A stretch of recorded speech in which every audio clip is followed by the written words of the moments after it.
Bonjour, je suis Caroline de Québec Vortex Hydrométéo. Québec Vortex Hydrométéo, nous sommes une équipe de chasseurs d'orage. Un de nos buts, bien sûr, c'est de documenter tout ce qui a trait au temps violent pour notre partenaire Hydrométéo, mais aussi c'est de vulgariser tout ce qui a trait à la météo pour rendre ça accessible à tout le monde. Aujourd'hui, avec mes deux partenaires, Raphaël et Maëlie, on va parler des tornades et on va faire des petites expérimentations pour vous permettre d'observer un tourbillon. À la base d'une tornade, c'est une colonne d'air qui entre en rotation sous un orage qu'on appelle une supercellule. La supercellule, la différence avec un orage régulier, c'est que sa colonne, son courant ascendant principal, la colonne d'air qui monte, elle va être en rotation. Ce qui offre cette rotation-là, c'est le cisaillement. Il y a deux types de cisaillement. Il y a le cisaillement directionnel. Le cisaillement directionnel, c'est que, tout dépendant le niveau où tu te trouves dans l'atmosphère, les vents ne vont pas dans la même direction. Et il y a aussi le cisaillement de vitesse. Le cisaillement de vitesse, c'est que tout dépendant quel niveau tu te trouves dans l'atmosphère, les vents n'iront pas à la même vitesse non plus. Tout ça mis ensemble fait en sorte que la colonne d'air va entrer en rotation et on pourrait éventuellement avoir une tornade. Le pays dans le monde où il y a le plus de tornades de rapportées, c'est les États-Unis. Il va y avoir en moyenne 1200 tornades dans une année. C'est quand même beaucoup, hein? Au Canada, on n'est pas en reste. Ici aussi, on en a. Beaucoup dans les prairies, toute la zone le long de la frontière. Il y en a un peu en Ontario, un petit peu au Québec aussi. On va avoir entre 80 et 100 tornades de répertoriées au Canada durant l'année. Pour ce qui est du Québec, on a également des possibilités de tornades. 6-7 par année, c'est pas mal les chiffres officiels. Cependant, au Québec, on a une énorme partie du territoire qui est boisé, donc la visibilité n'est pas très bonne. Et on a beaucoup de territoires aussi qui a pratiquement personne qui habite là. On sait qu'il y a beaucoup plus de tornades que 6 à 7 par année, mais malheureusement, on ne peut pas les officialiser parce qu'elles ne sont pas observées. On ne peut pas se fier non plus juste aux cartes radars pour dire « Ah, cet orage-là, le Doppler voit qu'il y a une colonne d'air en rotation, donc il y a une tornade. » C'est pas comme ça que ça fonctionne.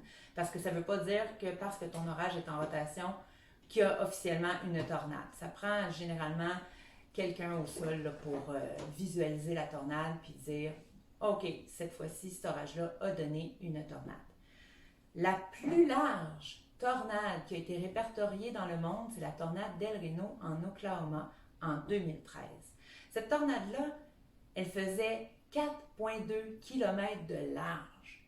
C'est pas rien, là, 4,2 km de large. Cependant, ça c'est une autre chose que les gens doivent apprendre. La taille d'une tornade n'est pas en lien du tout avec la force de ses vents. Une tornade qui est très étroite peut avoir des vents très puissants et une tornade très large, ben, elle peut avoir des vents qui sont moins puissants.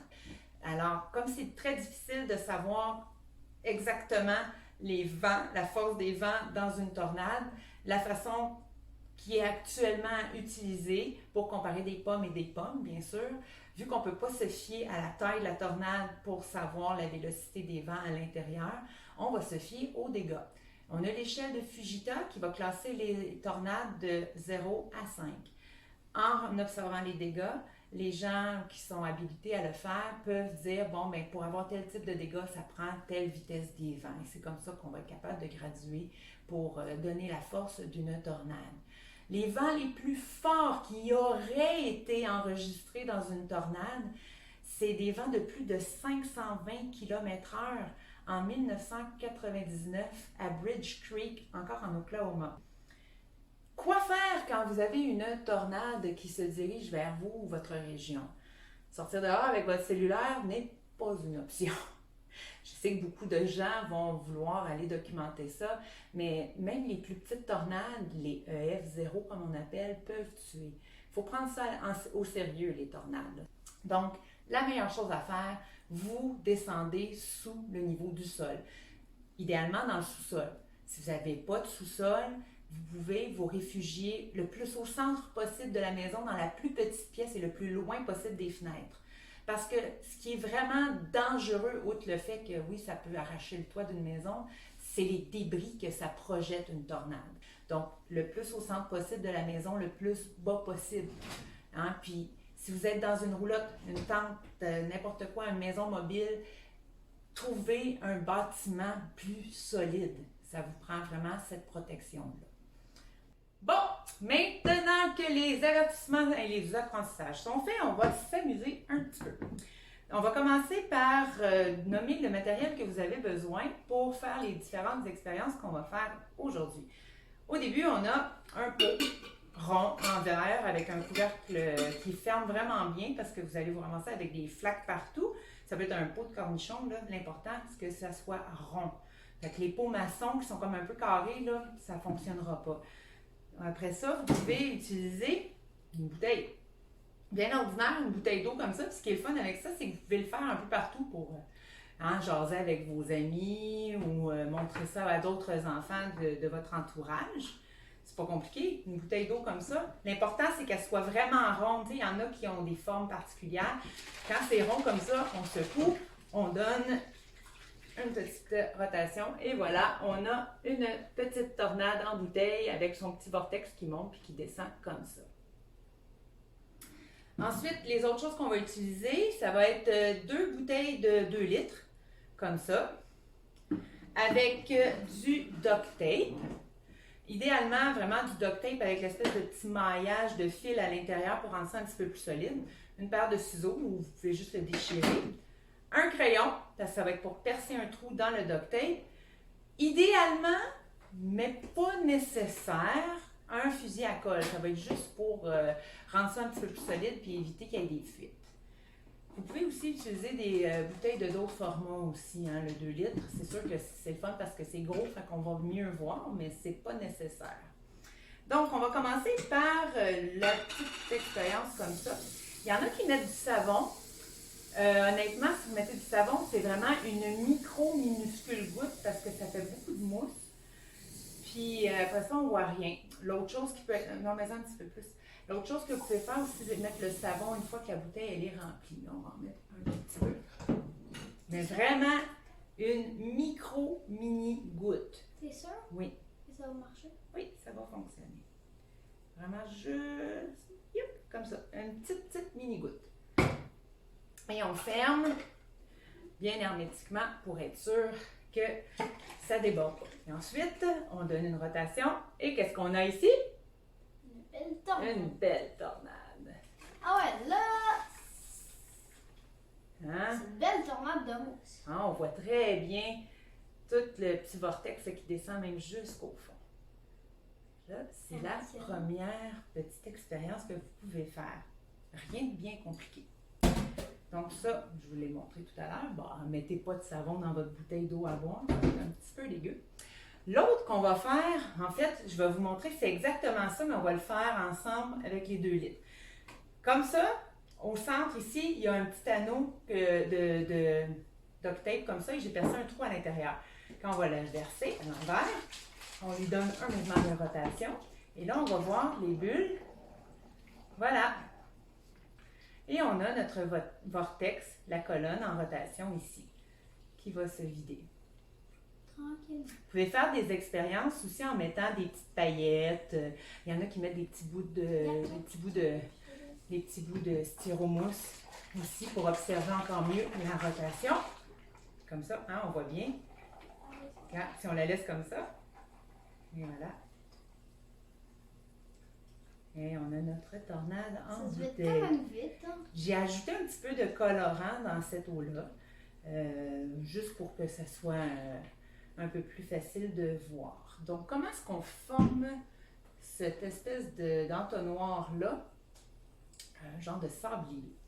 Prenez notre bouteille, bien important, mettez l'eau avant de mettre le bouchon de tape, parce que vous allez être un petit peu mal pris. Donc, on la remplit.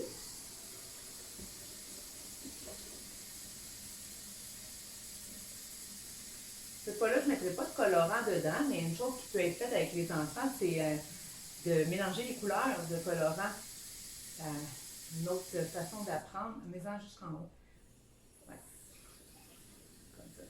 Hein, quand on mélange du jaune et du bleu, bien, ça fait du vert. Ouais, comme ça, c'est bon. T'as Pas mélangé obligé de ça? la remplir au complet. On l'essuie bien parce que hein, si le goulot est un peu humide, le papier collant ne collera pas. Donc, on l'essuie bien comme il faut tout le tour. Et ensuite, on coupe un petit carré comme ça, qu'on va venir bien coller. Vraiment, il faut appuyer comme il faut. On le place à peu près au centre, là. On appuie comme il faut vraiment pour que ça colle et qu'il n'y ait pas d'air qui passe parce que quand vous allez virer la bouteille à l'envers, ça va faire des dégâts. Ensuite, on vient tourner comme ceci. Voilà. Ensuite, avec le crayon, on perce un trou au centre. Il y a à peu près Oui, c'est bon. Puis on s'assure que le crayon passe à travers. Puis que- Ensuite, avec ton petit doigt, rentrer à l'intérieur pour agrandir un petit peu le trou. Puis, juste faire, il va y avoir comme des espèces de petits bouts de tape au centre, là, juste les recoller, mais vers l'intérieur, pour pas que ça empêche la circulation du liquide. Alors voilà, je ne sais pas si on peut voir, là, le trou, ça donne ça.